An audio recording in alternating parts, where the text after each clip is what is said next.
स्वागत करते माझ्या यूट्यूब चॅनलवरती। तर पावसाळा म्हटलं तर सर्दी खोकल्यासारखे आजार पण आपल्याला सुरू होतात। तर अशा वेळेला तुम्ही काय करता? तर अशा वेळेला बरेचसे लोकांना काही खायची इच्छा नसते किंवा तोंडाला काही चव नसते। तर तुम्ही आज जी मी डिश दाखवणार आहे ती जर तुम्ही केली तर ती तुम्हाला सर्दी खोकल्याला खूप आराम मिळेल। तर चला बघूया आपण ती काय डिश आहे। तर इथे आज आपण जिंजर गार्लिक सूप बघतोय। तर त्यासाठी मी इथे घेतलेलं आहे फाईनली चॉप केलेले गाजराचे तुकडे, त्याच्यानंतर इथे आहे वटाणे जे फ्रेश आहेत, इथे आहेत मक्याचे दाणे, त्याच्यानंतर इथे आहे चिली फ्लेक्स, त्याच्यानंतर इथे आहे लसूण 7 ते 8 लसूण पाकळ्या आहेत, त्याच्यानंतर छोटा अद्रकचा तुकडा आहे, बटर आहे, कोथिंबीर आहे, चवीपुरतं मीठ आहे आणि काळी मिरी पावडर आहे। इथे बघा मी अद्रक आणि लसूण आहे तो फाईनली चॉप करून घेतलेला आहे, तुम्हाला दिसत असेल। तर हा असाच आपल्याला लागणार आहे, त्याचे तुकडे छोटे छोटे। इथे आपण एक कढई घेतलेली आहे, कढईमध्ये आता आपण टाकणार आहोत बटर। 1 चमचा बटर आहे। तुम्हाला बटरचा वापर करायचा नसेल तर तुम्ही इथे तेलाचा वापर केला तरीही चालेल, पण मी सगळी प्रोसेस बटरमध्ये करणार आहे।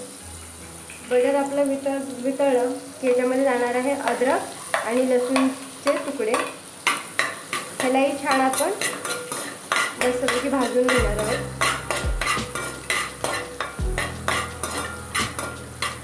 गॅसची फ्लेम जी आहे ती तुमची हायवरच ठेवायची आहे।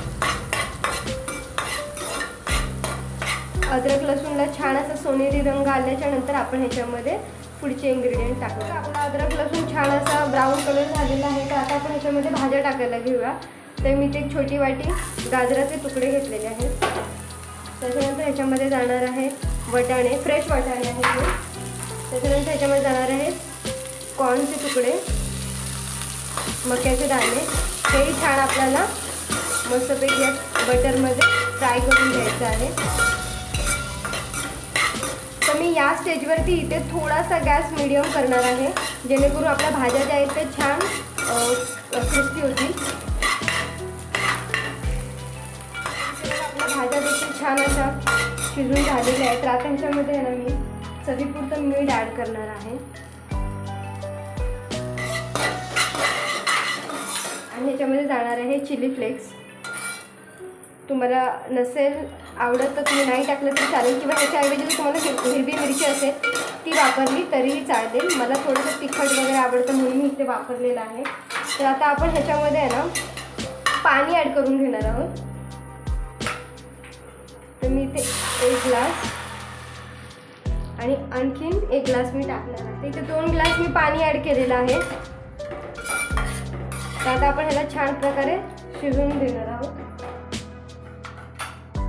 तर मी इथे 1 चमचा कॉर्नफ्लॉवर देखील घेतलेला आहे, मी मगाशी सांगायला विसरले होते। तर मी 1 चमचा कॉर्नफ्लॉवर घेतलेला आहे। या कॉर्नफ्लॉवरमध्ये थोडंसं पाणी ॲड करून मी याची छान अशी पेस्ट बनवून घेणार आहे। अजून थोडंसं पाणी ॲड करते आणि छान अशी पातळ पेस्ट तयार करून घेणार आहे मी, आणि ही देखील आता आपण त्याच्यामध्ये वापरणार आहे। छान असं भाज्या आपल्या उकळून झालेल्या आहेत। आता ह्याच्यामध्ये मी टाकणार आहे 1 चमचा काळी मिरी पावडर आणि छान याला हलवून घ्यायचं आहे आपल्याला। आणि आता ह्याच्यामध्ये जाणार आहे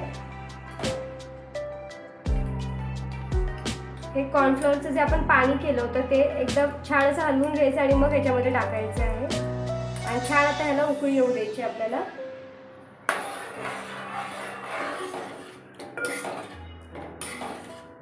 एका उकळीमध्येच काढायचं आहे परत। तर इथे बघू शकता तुम्ही आपण कॉर्नफ्लॉवर टाकल्याच्या नंतर आपण छान एका उकळीमध्ये आता ह्याचा गॅस बंद करणार आहोत आणि ह्याच्यामध्ये टाकणार आहोत कोथिंबीर।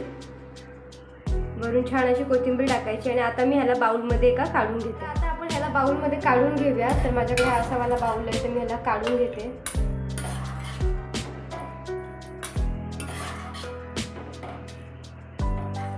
आपण हा सूप बाउलमध्ये काढून घेतलेला आहे। तर आता ह्याच्यावरून मी थोडीशी अजून कोथिंबीर टाकते। तुम्ही ह्याच्यामध्ये शेव वगैरे काही टाकू शकता। मस्त झालेला आहे, छान दिसतोय, बघू शकता। हे बघा भाज्याही छान मस्त हे झालेल्या आहेत। तर ज्यांना कोणाला घरात सर्दी ताप खोकला असेल तर त्यासाठी हा तुम्ही सूप नक्की बनवून बघा, खूप छान होतो, मस्त आहे सर्दी खोकल्यासाठी आणि पावसाळी स्पेशल असं आहे। सो तुम्ही एकदा नक्की ट्राय करून बघा। जर तुम्हाला माझी ही रेसिपी आवडली असेल तर लाईक शेअर सबस्क्राईब करा आणि वरती दिलेल्या बेल आयकॉनला टच करा. धन्यवाद.